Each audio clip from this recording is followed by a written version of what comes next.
We also have on panel, like I indicated, Mr. Akoh Baudouin Ngah.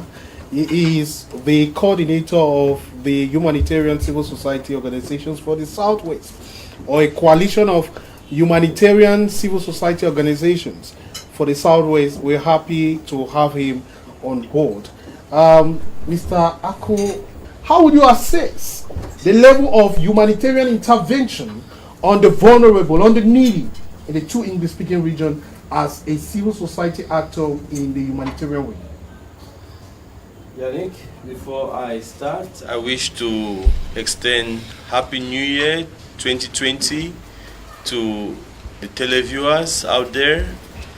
And I wish to also take 10 seconds of your time to mourn the death of a colleague, Mr. Pascal Ngwai from the Community Initiative for Sustainable Development, Coming-Sud, who was killed on the 30th of November.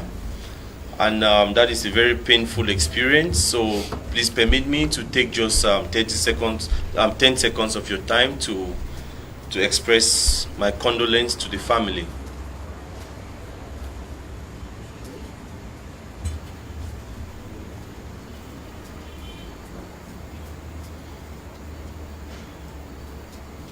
With respect to 2019, a lot of things have gone wrong with respect to the support of humanitarian activities at the level of the Northwest and Southwest regions. A couple of months back, I think I was on the panel to discuss on the Humanitarian Coordination Center, which was brought in place to regulate the activities of civil society organizations on the field. And if I have to go back to your question of the issue of the crisis at the level of the Northwest and Southwest regions, the government has been playing a very, delicate role to undermine the need for humanitarian assistance across the two English-speaking regions, which I think has really hampered the support, the support for humanitarian activities. It has also made it very difficult for humanitarian actors to go on the field. And I think this is a very delicate situation that we have to look into as we move into 2020 to ensure that our suffering brothers and sisters, our mothers and our sisters who are dying in the bushes can have access to humanitarian assistance, proper humanitarian assistance. We are also calling on the government to also have a conscience with respect to the suffering brothers and sisters of the Northwest and Southwest regions who are lacking humanitarian assistance, most especially the access to basic healthcare services. A couple of days ago, 2 days ago, I was in Douala as the general coordinator for a youth gala, where we discussed about the need for humanitarian assistance to a lot of villages that have been affected by the ongoing crisis. And one of my brothers mentioned the issue of malaria, that there are villages whereby a simple malaria is killing a lot of persons. So I think the government should have a conscience that kids across the regions are dying because of malaria. And it's the government's responsibility to protect its people. Before the international organizations came, the government had the responsibility to protect its people, and the government failed. So if the government keeps playing the game, of undermining the crisis, I think it causes a lot of ill feelings from the public. We are looking at the crisis, and some analysts, some of my brothers, are saying the crisis is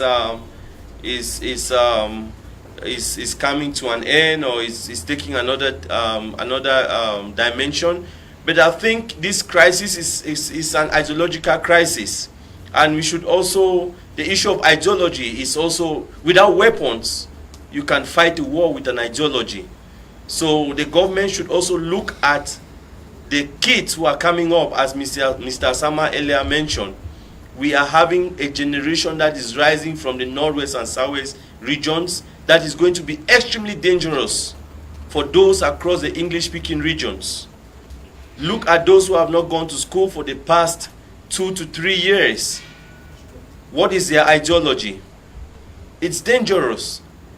So the government needs to look into all of these things and look for a solution, a concrete solution.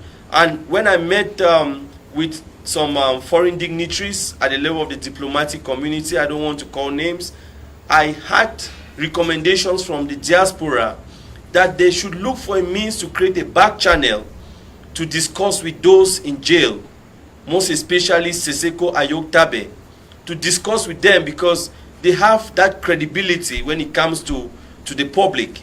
If we are dealing with a few generals who have defected from the crisis and so on and so forth, I don't think they have credibility when it comes to the public. So they should create a back channel to discuss with Seseko and all those who have been jailed.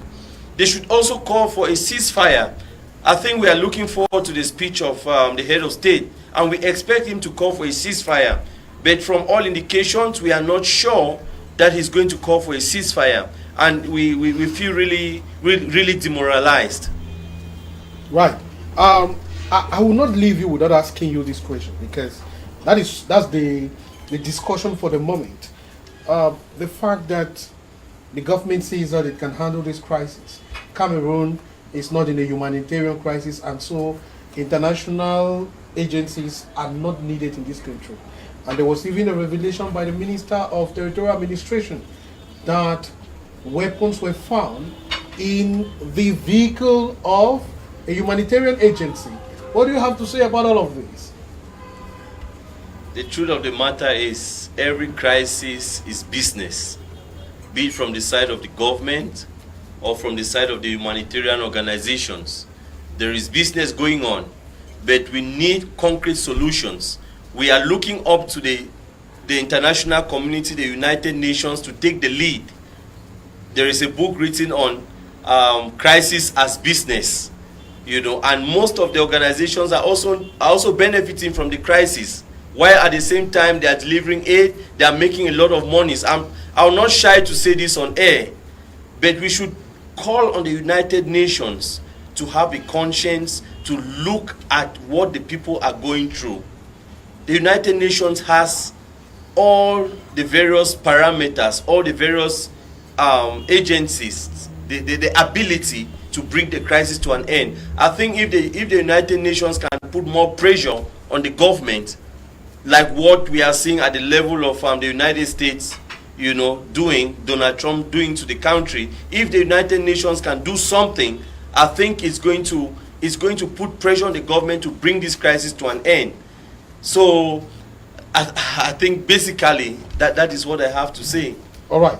Mr. Akoh, the president will be addressing the nation as a civil society actor, as a humanitarian actor, and even as a leader in humanitarian activities for the Southwest regions.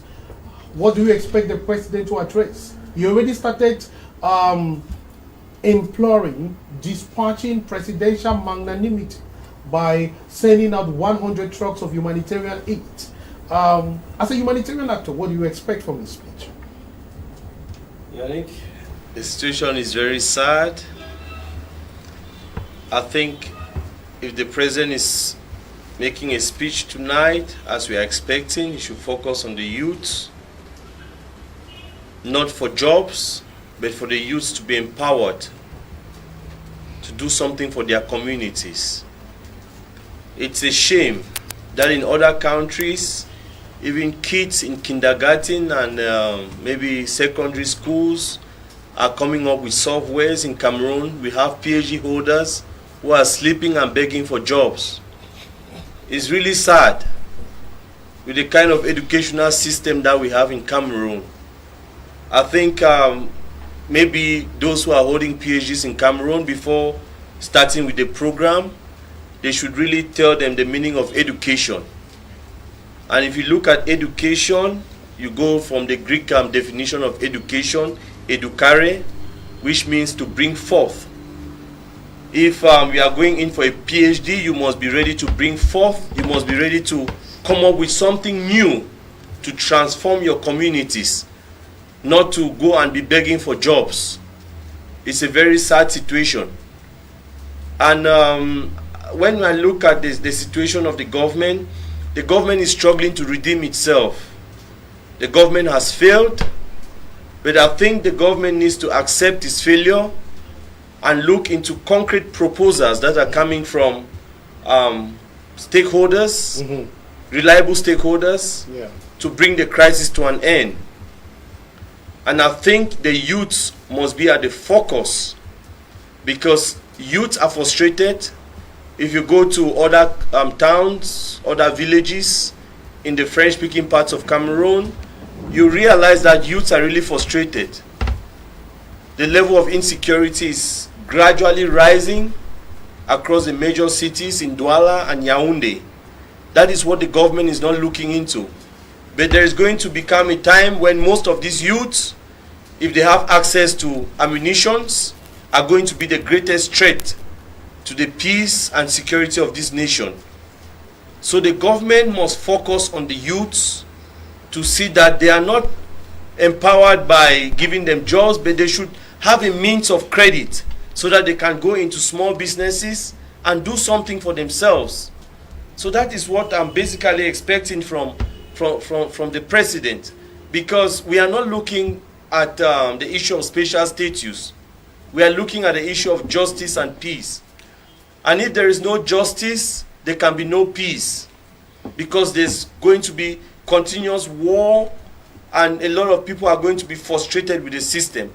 So we are calling on the government to look at the peace situation, to address the issues of justice, especially the issues brought forth by the lawyers and the teachers that led to the start of this crisis.